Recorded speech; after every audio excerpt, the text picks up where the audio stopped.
The scorching sun beat down mercilessly as Nora Sullivan opened her eyes to blinding light and searing pain. Her throat burned with thirst, her cracked lips bleeding as she tried to moisten them. The vast New Mexico desert stretched around her in every direction, an unforgiving landscape of sand, scrub, and stone. Nora's memories came flooding back in a haze of terror: the stagecoach, the bandits, and the moment they had dragged her out and left her to die. The year was 1873, and Nora had been traveling west to start a new life after her father's death. At 22, she had inherited enough money to purchase a small property in Silver City, where she planned to open a millinery shop. That dream now seemed impossibly distant as she struggled to sit up, her head pounding from dehydration and the wound where one of the bandits had struck her. She had nothing: no water, no food, no horse. Only the clothes on her back, torn and dusty from being dragged from the stagecoach. The bandits had taken everything, even her boots, leaving her with only thin stockings that offered no protection against the burning sand and sharp rocks. Nora forced herself to stand, swaying as dizziness threatened to overcome her. She had to move, had to find shade, had to survive. But which way? The endless horizon offered no clues, no salvation.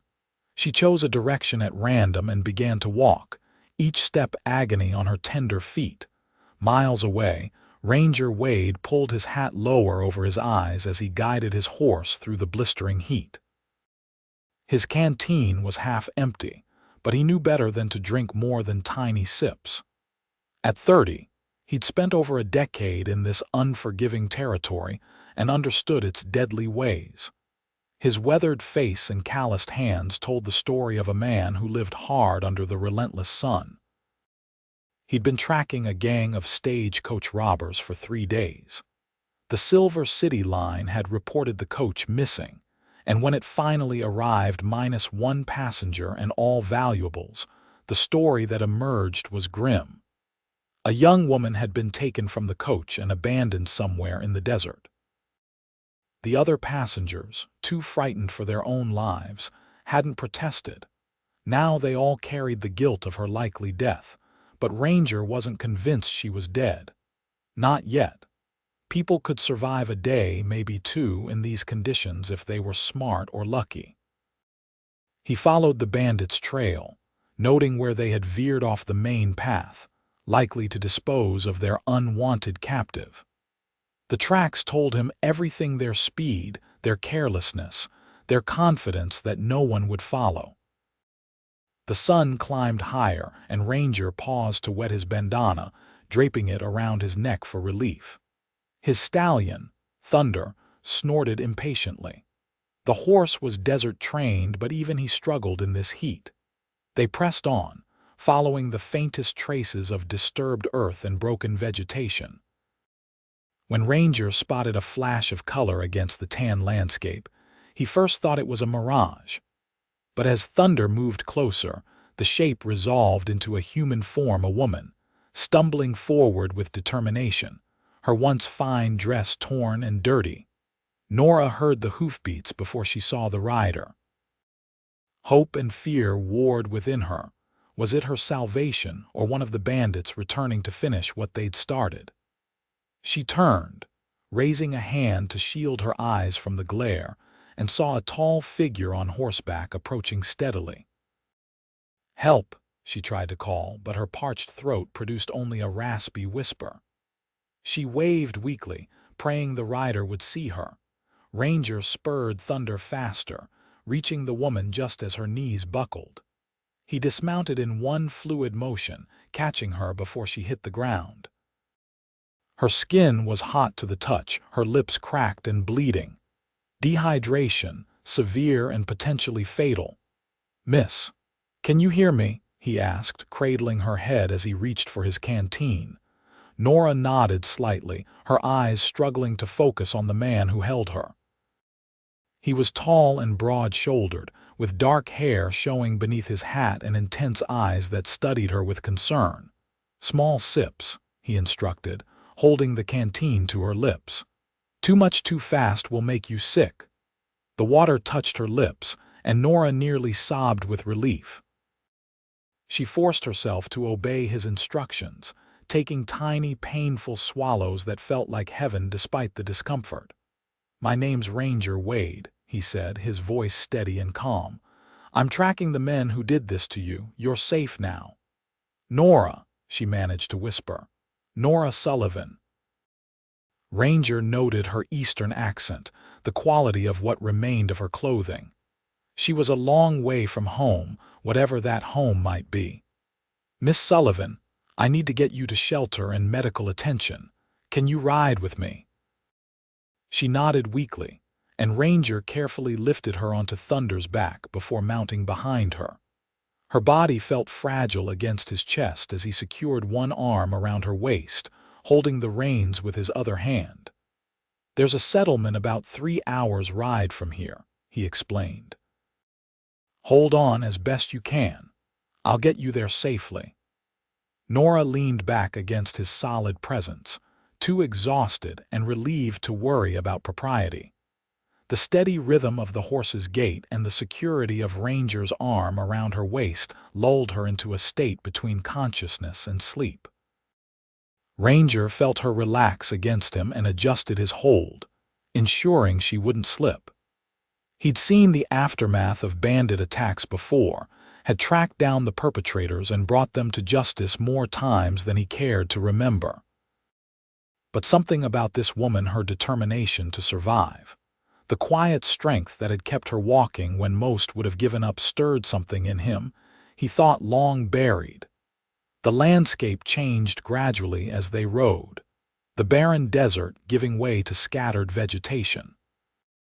Ranger kept up a steady stream of quiet conversation, partly to keep Nora conscious and partly to distract her from her discomfort. "The settlement we're heading to is called Hatchita," he explained. "Small place, but there's a doctor who knows his business and a decent boarding house where you can rest." Nora stirred slightly. "My things," she murmured. "They took everything." "We'll sort that out," Ranger promised. "First priority is getting you well." As they approached Hatchita, the scattered buildings coming into view against the backdrop of distant mountains, Ranger felt Nora tense. "What is it?" he asked. "I don't know anyone here," she said, her voice stronger but still rough. "I have no money, no possessions." Ranger's arm tightened reassuringly around her waist. "You have my help," he said simply. "And folks here look after their own, even newcomers." Hatchita was indeed small, a collection of wooden buildings strung along a single dirt street. Ranger rode directly to a modest house at the edge of town, where a weathered sign proclaimed Dr. James Finch, physician. The doctor himself appeared at the door as Ranger dismounted and carefully lifted Nora down. Finch was an older man with kind eyes and a no-nonsense manner. "Another one?" he asked, holding the door open as Ranger carried Nora inside. "Found her in the desert," Ranger explained. "Bandits from the Silver City stagecoach robbery." The doctor nodded grimly. "Bring her through." Nora found herself laid gently on a clean bed in a small examination room. The doctor's hands were cool as he checked her pulse and examined her sunburned skin. "Severe dehydration," he diagnosed. "Sunburn, some cuts and bruises, and her feet are in bad shape from walking without proper footwear." He turned to Ranger. "She needs fluids, rest, and treatment for those cuts to prevent infection." "Do whatever's needed," Ranger said. "I'll cover the costs." Nora tried to protest, but the doctor was already mixing a solution of water, salt, and sugar. "Drink this slowly," he instructed her. "Then we'll clean those wounds and get you properly hydrated." As the doctor worked, Ranger stepped outside to see to Thunder and make arrangements. When he returned an hour later, Nora was sleeping, her face cleaned of dirt and her worst cuts bandaged. "She's stronger than she looks, doctor," Finch said quietly. "Most would have died out there." How long before she's well enough to travel? Ranger asked. Travel? She shouldn't leave that bed for at least 3 days, the doctor said firmly. And even then, she'll need time to regain her strength. Where were you planning to take her? Ranger hesitated. She mentioned Silver City. I think that was her destination. Well, Silver City will have to wait, Dr. Finch said. Right now she needs rest and care. Ranger nodded, his eyes on Nora's sleeping form. I'll arrange a room at the boarding house for when she's ready to leave your care. And I need to send telegrams to the marshal in Silver City and to find out more about Miss Sullivan. You're not just going to drop her off and continue your chase then, Doctor? Finch asked, a knowing look in his eyes. Ranger straightened his shoulders. Those bandits need to be brought to justice. Indeed they do, the doctor agreed. But perhaps that can wait until the young lady is more settled. Ranger didn't respond directly. I'll check back tomorrow, he said, placing payment for the doctor's services on the table. Take good care of her. The next 3 days passed in a blur for Nora. She drifted in and out of consciousness, aware of the doctor's visits, of cool cloths on her forehead, of gentle hands helping her drink healing broths and teas. And sometimes, in her more lucid moments, she was aware of another presence, Ranger, sitting quietly by her bed, his expression unreadable. On the 4th day, she woke feeling stronger than she had since the attack. Dr. Finch pronounced her ready to move to the boarding house, though he cautioned her to continue resting. You've arranged everything, she asked Ranger as he prepared to escort her to her new accommodation. Everything's taken care of, he assured her.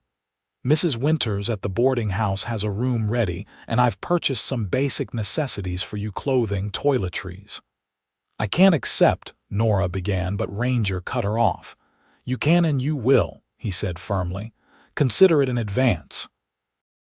Once you're fully recovered, we'll figure out how to get you to Silver City and set up whatever it was you were planning there. Nora wanted to argue but found she lacked the energy. Instead, she allowed Ranger to help her into a simple cotton dress, obviously hastily purchased, but clean and decent, and then into a waiting wagon. Mrs. Winters proved to be a kindly widow in her 50s who clucked sympathetically over Nora's condition. Such a terrible ordeal, she said, showing Nora to a small but neat room on the ground floor. But you're safe now, dear, and we'll have you right as rain in no time. Nora thanked her, then turned to Ranger. I don't know how to repay your kindness. His expression softened slightly. No need for repayment. It's my job to protect folks in this territory. Is it your job to buy dresses and arrange lodging? She asked with a small smile. A hint of color touched his tanned cheeks. That's going beyond, I suppose, but it seemed the right thing to do. Well, I'm grateful, Nora said sincerely. And I promise I won't be a burden for long. Once I'm stronger, I'll find work and repay you. Ranger nodded, though he looked like he wanted to argue the point. I'll check on you tomorrow, he said instead. I need to make some inquiries about those bandits. After he left, Mrs. Winters helped Nora settle into bed with a cup of herbal tea. That Ranger Wade, she said with a knowing smile. He's never fussed over anyone like this before. He saved my life, Nora said simply. Indeed he did, Mrs. Winters agreed. And if I'm not mistaken, he's in no hurry to see the back of you. Nora blushed. Don't be ridiculous. He's just doing his duty. Mrs. Winters patted her hand. If you say so, dear. Now drink your tea and rest. Tomorrow's soon enough to worry about what comes next. Ranger Wade was not, in fact, making inquiries about the bandits, at least not directly. Instead, he was at the telegraph office, sending messages to contacts who might help him learn more about Nora Sullivan. He needed to know if she had family who should be notified, what her circumstances were before the attack, and whether she truly had no resources. The operator, A thin man named Morris raised his eyebrows at the urgency of the messages, but asked no questions. Ranger was known throughout the territory as a man who did his job thoroughly and without unnecessary conversation. Replies might take a few days, Morris warned as Ranger turned to leave. "Send them to me as soon as they arrive," Ranger instructed. "I'll be in town for at least a week." Morris nodded, hiding his surprise. Ranger Wade rarely stayed in one place for more than a night or two, always on the move, tracking outlaws or patrolling the vast territory that was his responsibility. Ranger next visited the general store, where he purchased more supplies for Nora: a pair of sturdy boots in what he estimated to be her size, a shawl for the cooler evenings, a comb for her hair. The storekeeper's wife helped him select appropriate items, her curiosity evident but her questions indirect. "The young lady at Mrs. Winter's place must be feeling better," she observed as she wrapped the purchases in brown paper. "She's recovering," Ranger said shortly. "Such a terrible thing being left in the desert like that," the woman continued. "We're all grateful you found her when you did." Ranger merely nodded, paid for the goods, and left the store. He wasn't comfortable with the town's interest in Nora or in his obvious concern for her. He'd spent years cultivating a reputation as a solitary, dedicated lawman. The idea that he might have other priorities didn't sit well with him. Yet he couldn't deny that Nora Sullivan had gotten under his skin in a way no one had for a very long time. Her courage, her quiet determination, the flash of spirit he occasionally glimpsed beneath her current weakness, all these things drew him to her. And that attraction was a complication he hadn't anticipated. The following morning, Ranger arrived at the boarding house to find Nora sitting on the small porch, wrapped in a blanket despite the warmth of the day. She looked pale but alert, her auburn hair neatly braided and falling over one shoulder. "Miss Sullivan," he greeted her, tipping his hat. "You're looking better." She smiled, and the simple gesture transformed her face. "I feel better. Mrs. Winters has been force-feeding me broth and tea." Ranger placed his package on the small table beside her. "Some things you might need." Nora unwrapped the paper, her eyes widening at the contents. "Mr. Wade, this is too much. I can't—" "You can," he interrupted. "Those bandits took everything from you. Consider this a small step toward making things right." She lifted the boots, examining them with obvious approval. "How did you know my size?" "I guessed," he admitted. "If they don't fit, we can exchange them." "Thank you," she said softly. "For everything." Ranger shifted uncomfortably. "I sent some telegrams yesterday," he said, changing the subject, "trying to learn more about your situation." "I hope that wasn't overstepping." Nora's expression grew guarded. "What do you need to know?" "Just the basics," he assured her. "Whether you have family who should be notified, what your plans were in Silver City." She relaxed slightly. "There's no family. My father died 6 months ago.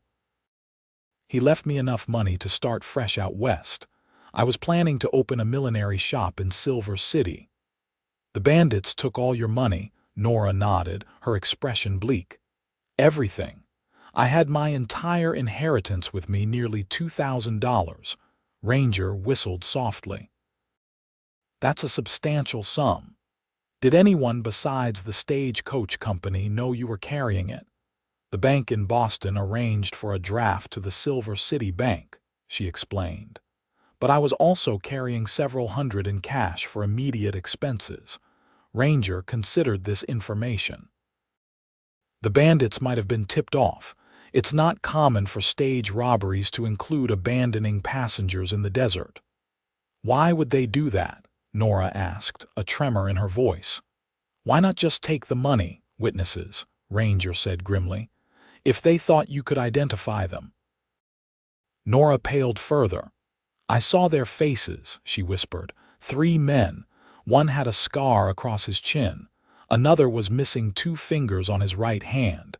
Ranger's expression hardened. The Delaney gang, they've been operating in this territory for over a year. Will they come back for me? Nora asked, fear evident in her eyes. No, Ranger said with conviction. They think you're dead, and by the time they learn otherwise, I'll have them in custody. You're going after them, he nodded. It's my job, but not until I'm certain you're safe and your situation is resolved. Nora straightened her shoulders. I appreciate your concern, Mr. Wade, but I don't want to delay your duties. I'm sure I can find work here in Hachita until I save enough to continue to Silver City. Ranger studied her, noting the determined set of her jaw despite her obvious weakness. We'll see, he said noncommittally. For now, focus on regaining your strength. Over the next few days, a routine developed. Ranger would visit Nora in the morning, bringing small gifts, a book to read, fresh fruit from a local orchard, a sketch pad and pencils when she mentioned enjoying drawing. They would talk, sometimes about her recovery, sometimes about the town and its inhabitants, occasionally about their respective pasts. Nora learned that Ranger had come west as a young man, had worked as a ranch hand and then a deputy before being appointed to his current position. He spoke little of his family back east, and she sensed old wounds there that he preferred not to reopen. In turn, she told him about growing up in Boston, the daughter of a successful merchant. Her mother had died when Nora was 16, and she had kept house for her father until his death. The inheritance had been unexpected. She had always assumed the business would go to male relatives, but her father had believed in her capabilities. He would be devastated to know I lost it all so foolishly, she admitted one afternoon as they sat in Mrs. Winter's small garden. I should never have carried so much cash. You couldn't have known, Ranger assured her, and there's still the bank draft. If we can prove your identity to the Silver City Bank, that money should still be available to you. Nora brightened. Do you really think so? I've sent inquiries, he said. We should have answers soon. By the end of the week, Nora was strong enough to walk the length of Hachita's main street without assistance. The townsfolk were friendly, greeting her with warmth and curiosity. Many had heard her story, and she found herself recounting it more than once, though always with Ranger's warning not to share too many details about the bandits or her financial situation. The telegraph operator finally brought news confirmation from the Boston Bank of Nora's draft to Silver City, and a message from the Silver City marshal that the stagecoach company had filed a report about the robbery and Nora's presumed death. We need to let them know you survived, Ranger told her, and I should escort you to Silver City to sort out the banking matter. Nora hesitated. Are you sure that's wise, if the Delaney gang is still at large? I'll protect you, Ranger said simply, as if it were the most obvious thing in the world, and somehow Nora believed him. Despite knowing him for only a short time, she had come to trust Ranger Wade implicitly. His quiet strength, his unwavering support, his subtle kindness, all these things had created a bond between them that she couldn't quite define but also couldn't deny. Mrs. Winters, watching their interaction with knowing eyes, cornered Nora in the kitchen that evening. That man is sweet on you, she said without preamble. Nora nearly dropped the cup she was drying. Don't be ridiculous. He's simply doing his duty. His duty ended when he delivered you to the doctor, Mrs. Winters pointed out. Everything since then has been because he cares for you. We barely know each other, Nora protested. Sometimes that doesn't matter, the older woman said softly. Sometimes you just know. Nora shook her head, unwilling to examine the flutter in her heart whenever Ranger appeared, or the way she found herself watching the clock as his usual visiting time approached. She couldn't afford such feelings. Her priority had to be re-establishing herself, reclaiming her independence, building the life she had planned before the robbery. Yet that night, as she prepared for bed, she found herself standing before the small mirror, critically examining her appearance. The desert ordeal had left its mark. Her skin was still reddened from sunburn, though healing, and she had lost weight she could ill afford to lose. But her eyes were clear, her hair regaining its shine, and there was color in her cheeks that owed nothing to the sun's effects. Was Mrs. Winters right? Did Ranger see her as more than just a victim to be helped? And if so, what did that mean for her plans? The next morning, Ranger arrived with news. "I've arranged for us to travel to Silver City," he told her. "A merchant wagon train leaves tomorrow at dawn. They have room for us." "So soon?" Nora asked, surprised at her own reluctance. "The sooner we get your financial situation sorted, the better," Ranger said practically. "Unless you're not feeling strong enough for the journey." "No, I'm well enough," she assured him, just surprised at how quickly it's happening. Ranger's expression softened slightly. "Hachita's grown on you. The people have been kind," she acknowledged. "Especially you, Mr. Wade." "Ranger," he corrected her. "After all we've been through, I think you can use my first name." "Ranger," she repeated, liking the feel of it on her tongue. "And you should call me Nora." A small smile touched his lips. "Nora," he said, as if testing it. "I'll help you prepare for the journey. It's a 2-day ride, rough but not dangerous with the wagon train." They spent the day making preparations. Mrs. Winters packed food for the journey, while Ranger purchased a few additional supplies. Nora said goodbye to the townsfolk who had welcomed her, promising to visit if she could. That evening, as Nora finished packing her few belongings, a knock came at her door. She opened it to find Ranger standing there, looking uncharacteristically uncertain. "May I come in?" he asked. Nora hesitated. It wasn't proper to receive a man in her room, especially in the evening, but then nodded. Propriety seemed a small concern after all they had shared. Ranger entered, removing his hat and holding it awkwardly in his hands. "I wanted to discuss something before we leave tomorrow," he said. "Of course," Nora replied, gesturing for him to sit in the room's single chair while she perched on the edge of the bed. Ranger remained standing.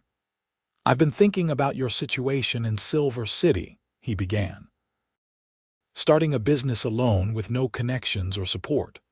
"I'll manage," Nora said, though her confidence had been shaken by the robbery and its aftermath. "I don't doubt that," Ranger said quickly. "But I wanted to offer an alternative." Nora's heart began to beat faster. "An alternative?" Ranger took a deep breath. "I know we haven't known each other long, but I feel. That is, I've come to admire you greatly, Nora. Your courage, your determination, your kindness." She stared at him, hardly daring to hope she understood his meaning.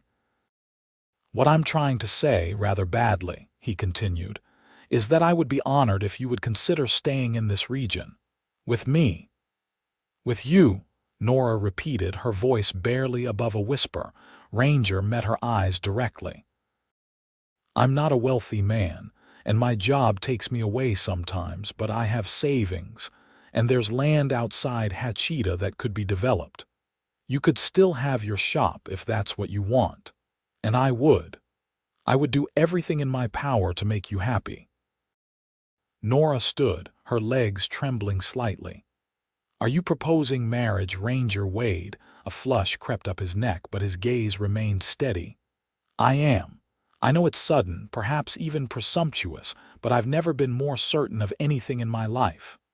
Nora took a step toward him, then another. "I thought I was imagining it," she admitted. "The way I've come to feel about you." Hope flared in Ranger's eyes. "And how is that?" "Like you're the most honorable, decent man I've ever known," she said softly. "Like finding me in that desert wasn't just chance, but destiny." Ranger closed the distance between them, taking her hands in his. "Is that a yes?" Nora looked up at him, at the face that had become so dear to her in such a short time. "It's a yes," she whispered, "but we'll need to court properly first. I won't rush into marriage, even with a man who saved my life." Relief and joy transformed Ranger's expression. "Courting it is," he agreed. "Though I warn you, I'm not practiced in such matters." "Neither am I," Nora admitted with a smile. "We'll learn together." Ranger lifted her hand to his lips, pressing a gentle kiss to her knuckles. "Together," he repeated. "I like the sound of that." The journey to Silver City began at dawn, as promised. The wagon train consisted of 6 heavily laden vehicles carrying goods from Mexico to the mining communities farther north. The merchant who had agreed to let Ranger and Nora join them was a jovial Mexican named Emilio, who seemed delighted by their company. "So you found this beautiful lady in the desert?" he asked Ranger as they traveled. "Like a miracle, no. Something like that," Ranger agreed, his eyes meeting Nora's with warmth. They had agreed not to announce their understanding yet, preferring to keep it between themselves until Nora's financial situation was resolved. But Emilio and the other travelers sensed the connection between them, exchanging knowing smiles when Ranger helped Nora up and down from the wagon, or when she handed him coffee from the pot she'd prepared at their evening camp. The road to Silver City wound through increasingly mountainous terrain, the desert giving way to scrubland and eventually to scattered pine forests. Nora marveled at the changing landscape, so different from the city she had grown up in. "It's beautiful," she said on the second day, as they looked down from a high pass at the valley below. "Wild but beautiful." "That's the New Mexico territory," Ranger said, pride evident in his voice. "Harsh but honest. The land doesn't lie to you or pretend to be something it's not." "Like its people," Nora suggested with a smile. Ranger returned the smile, a rare enough occurrence that it still made her heart skip. Some of them, anyway. They reached Silver City by late afternoon, the busy mining town a stark contrast to sleepy Hachita. Streets bustled with miners, merchants, and townspeople, the air filled with the sounds of construction and commerce. Ranger led Nora to a modest hotel, where he secured 2 rooms. "We'll visit the bank first thing tomorrow," he told her. "And then the marshal's office to file your statement about the robbery." Nora nodded, suddenly nervous about the tasks ahead. What if the bank refused to honor her draft? What if she couldn't prove her identity? What if— "Stop worrying," Ranger said gently, reading her expression. "We'll handle whatever comes." His confidence steadied her, and Nora slept better than she expected, despite the unfamiliar surroundings. The Silver City Bank proved to be a substantial building of brick and stone, far more impressive than Nora had anticipated. The manager, a Mr. Crawford, received them in his office with professional courtesy. "Miss Sullivan," he said, reviewing the documents Ranger had presented, "we were informed of your unfortunate situation. The stagecoach company reported you as deceased." "As you can see, that report was premature," Ranger said dryly. Crawford nodded. "Indeed. However, there are procedures to follow. We need to verify your identity before releasing any funds." "I understand," Nora said, "but I have no identification. The bandits took everything." "Do you have any distinguishing marks or details that would be noted in your bank records?" Crawford asked. The Boston institution mentioned a birthmark or scar. Nora touched her right shoulder. "I have a small birthmark shaped like a crescent moon. It's mentioned in my account records because my father always said it was a sign of good fortune." Crawford consulted his papers, then nodded. "That corresponds with our information. And your mother's maiden name?" "Blackburn," Nora replied. "Elizabeth Blackburn of Philadelphia." Crawford made another note. "That also matches. One final question. The amount of the draft, $1,642, Nora said without hesitation. Crawford closed his folder with a satisfied expression. Everything appears to be in order, Miss Sullivan. The funds have been waiting for you. Would you like to open an account with us, or would you prefer the full amount in cash? An account, please, Nora said, relief washing over her. Though I will need some cash for immediate expenses. As they left the bank, Nora carrying a withdrawal of $100 and documentation of her new account, she felt as if a weight had been lifted from her shoulders. I can't believe it was that simple, she said. Simple for you, perhaps, Ranger said with a smile. I suspect Mr. Crawford might have been more difficult if I hadn't been present. Your official capacity does open doors, Nora agreed. Among other things, Ranger said mysteriously. Their next stop was the marshal's office, where Nora provided a detailed statement about the robbery and her abandonment in the desert. The marshal, a gruff older man named Hawkins, listened attentively. The Delaney gang, he said when she had finished. They've been a thorn in our side for too long. This attempt at murder raises the stakes considerably. I intend to track them, Ranger said, but first, I wanted to ensure Miss Sullivan's safety and financial security. Marshal Hawkins nodded approvingly. Proper priorities weighed. I've got men out looking for the Delaneys now. They were spotted near Lordsburg last week. I'll coordinate with your office, Ranger promised, but I have personal business to attend to first. The marshal raised an eyebrow but didn't comment. As they left the office, Nora turned to Ranger. Personal business, very personal, he confirmed, taking her arm and guiding her down the street. I thought we might look at properties for your shop. Nora's eyes widened. But I thought, that is, you mentioned staying near Hatchita. I did, Ranger acknowledged. And that's still my preference.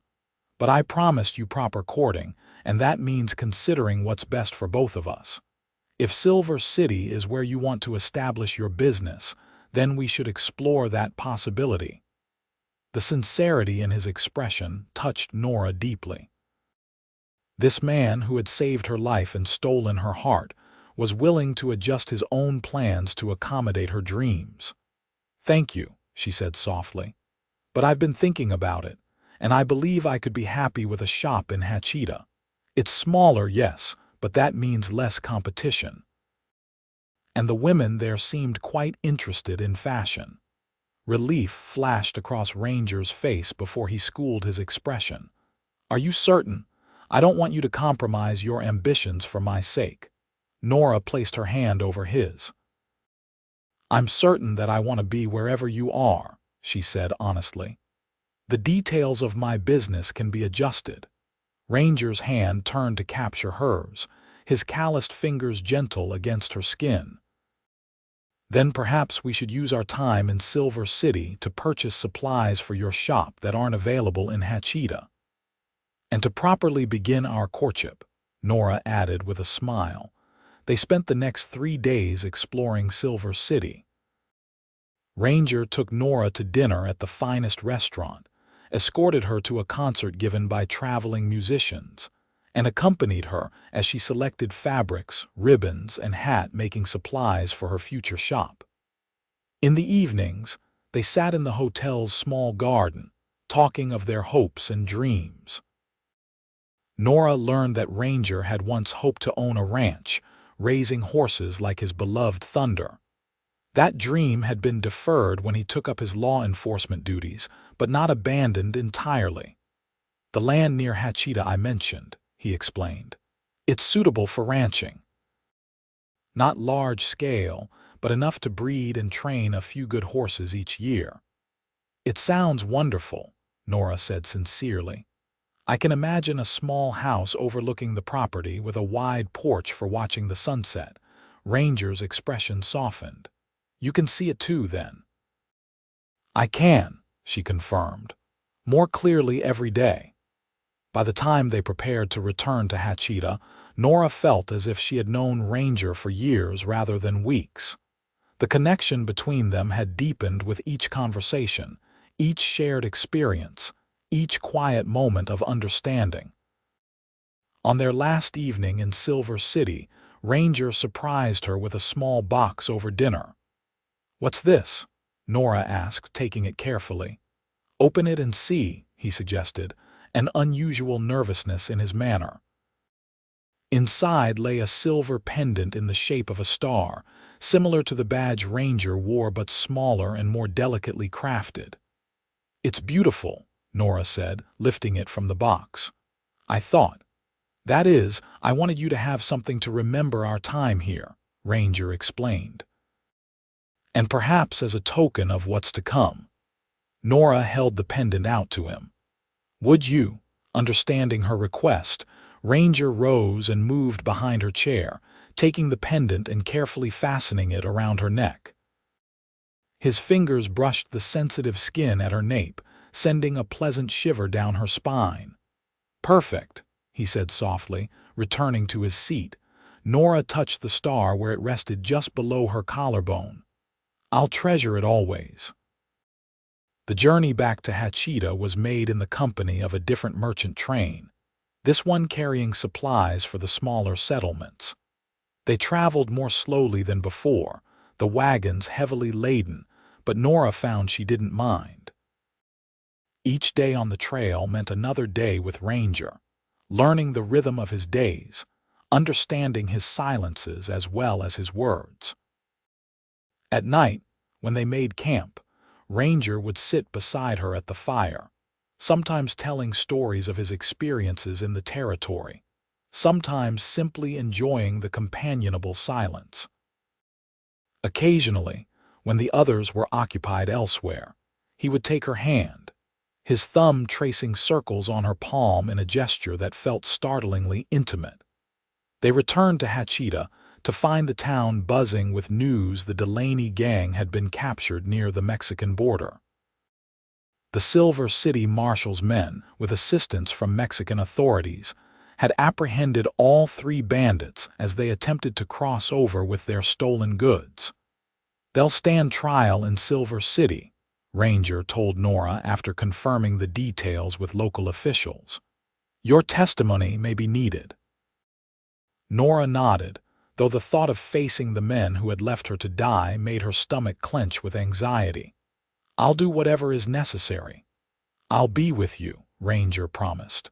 With the immediate threat removed, they turned their attention to establishing Nora in Hachita. Mrs. Winters welcomed her back warmly, offering permanent lodging at a reduced rate in exchange for help with the cooking and cleaning. "Until other arrangements are made," she added with a meaningful glance between Nora and Ranger. The small storefront next to the general store was available for rent, and Nora secured it with a portion of her recovered funds. The space was modest but bright, with large windows perfect for displaying her creations. The town's women, starved for fashion and femininity in the harsh frontier environment, were enthusiastic about the prospect of a millinery shop. "We've been ordering hats from catalogs," Mrs. Morris, the telegraph operator's wife, explained. "Having someone who can create custom pieces will be wonderful." Ranger, true to his word, began courting Nora openly. He brought flowers when they were available, took her on rides through the surrounding countryside, and spent evenings on Mrs.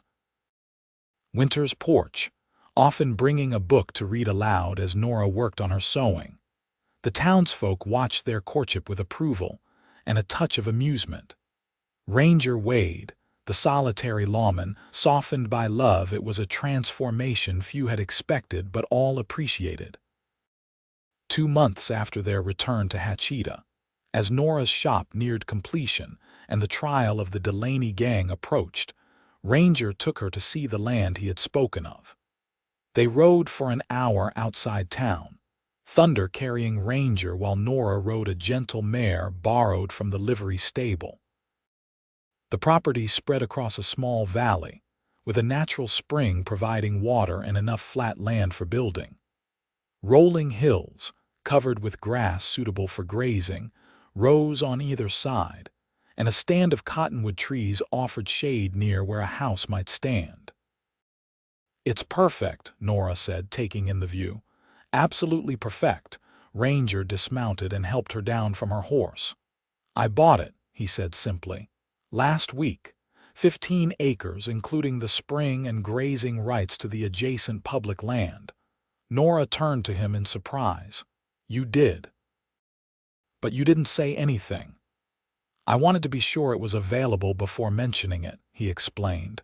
"And I wanted you to see it first to be certain it meets with your approval." "My approval," Nora repeated. "Ranger, it's your land." He took her hands in his. "I'm hoping it will be our land," he said quietly. "I know we agreed to court properly, and perhaps it's still too soon, but I can't imagine my life without you in it." Nora Sullivan. Nora's heart raced as Ranger dropped to one knee before her, still holding her hands. "I'm not a man of many words," he said, his voice steady despite the vulnerability in his eyes. "But I love you. I think I began loving you the moment I found you in that desert, so determined to survive against impossible odds. And every day since then has only confirmed what I already knew, that you are the woman I want to spend my life with."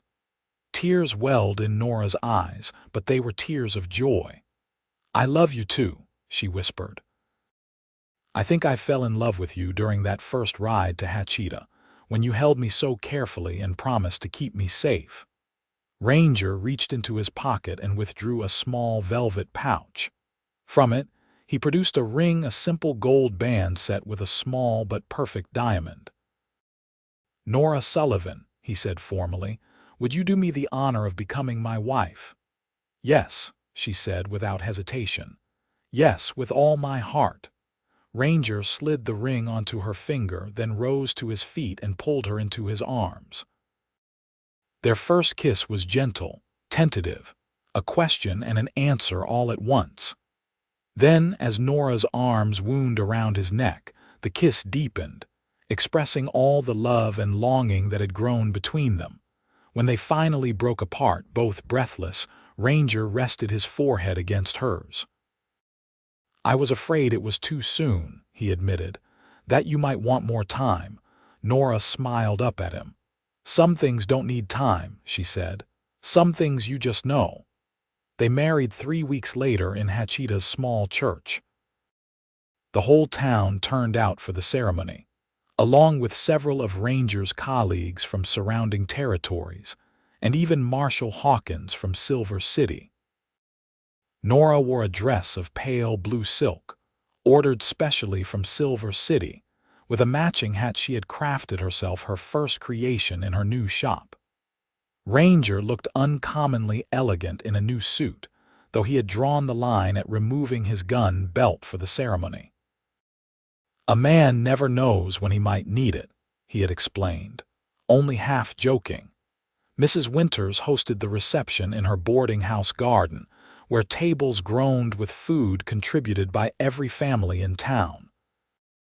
There was dancing to music provided by local musicians, speeches from well-wishers, and enough goodwill to sustain the newlyweds through any challenge.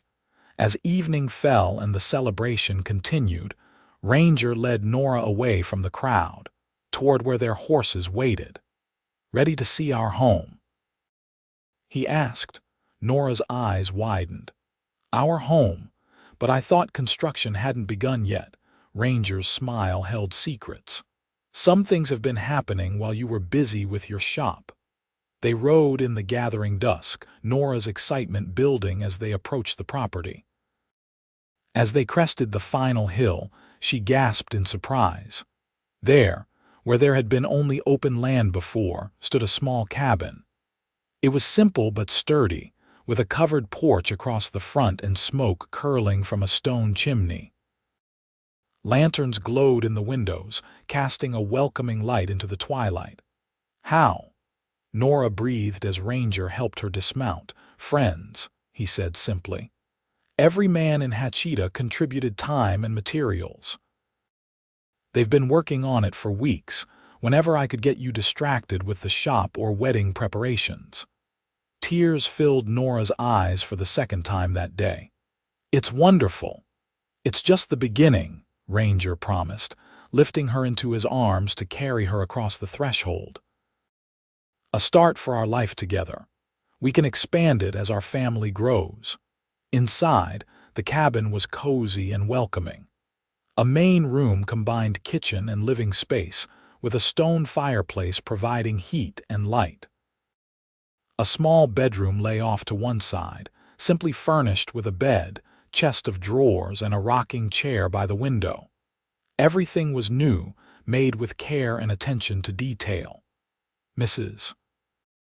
Winters and the other women helped with the furnishings, Ranger explained, setting Nora on her feet but keeping an arm around her waist.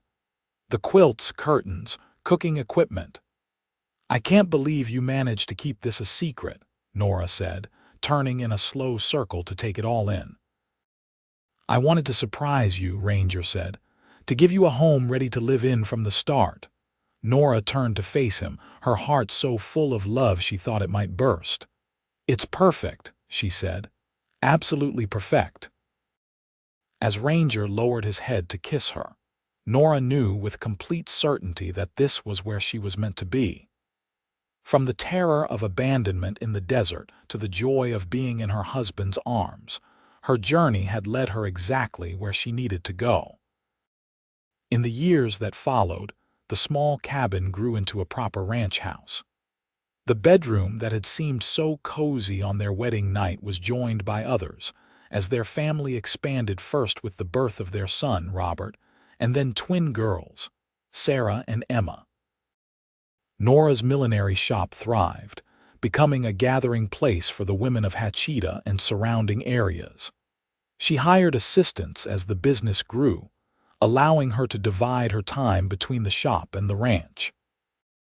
Ranger continued his law enforcement duties, but in a more limited capacity, focusing on the area around Hachita so he could spend more time with his family and develop the horse breeding business he had always dreamed of. His reputation for integrity and fairness made him a respected figure throughout the territory, while his devotion to his wife and children made him the envy of many men who had failed to find such happiness. The Delaney gang received justice for their crimes, with all 3 men sentenced to lengthy prison terms. Nora's testimony at their trial was delivered with a quiet dignity that impressed the judge and jury alike. Ranger stood beside her throughout the proceedings, his steady presence giving her the strength to face her would-be murderers. On the 5th anniversary of the day Ranger had found Nora in the desert, they held a celebration at their ranch. Friends from Hachita joined them, along with new acquaintances from neighboring communities and colleagues of Rangers from his law enforcement days. As sunset painted the sky in shades of gold and crimson, Nora found a moment of quiet with her husband on the porch of their home. "Do you ever think about how close we came to never meeting?" she asked, leaning against his solid strength. "If you hadn't decided to track those bandits, if you hadn't spotted me when you did." Ranger's arm tightened around her. "I try not to think about it," he admitted. "The idea of you out there alone." He shook his head, but maybe it wasn't chance at all. "What do you mean?" Nora asked, turning to look up at him. "I wasn't supposed to be in that area that day," he explained. "I was meant to be heading north toward Silver City. Something made me change direction, follow a hunch that the bandits had gone east instead." "Providence," Nora suggested with a smile. "Perhaps," Ranger agreed. "Or maybe it was always meant to be you and me, finding each other even in the most unlikely circumstances." From inside the house came the sound of children's laughter, their son and daughters playing with friends under Mrs. Winter's watchful eye. The small herd of horses Ranger had begun breeding grazed peacefully in the pasture below, and in the distance, The lights of Hachita began to twinkle as darkness fell. Nora reached up to touch the silver star she still wore around her neck, now accompanied by a locket containing miniature portraits of their children. "I believe it was," she said softly. "I believe we were always meant to find each other." Ranger lowered his head to kiss her, a gesture that even after 5 years of marriage still sent warmth spreading through her. "Then I'm the luckiest man in the territory," he murmured against her lips. As they turned to rejoin their guests, Nora took a moment to gaze out at the life they had built together, the home, the family, the community they had become part of. From the depths of despair in that merciless desert to the heights of happiness she now experienced daily, her journey had been extraordinary. But then, she reflected as Ranger took her hand and led her back inside, the most extraordinary journeys often begin in the most unexpected ways. And sometimes, what seems like the end is really just the beginning of something far more beautiful than you ever dared to imagine.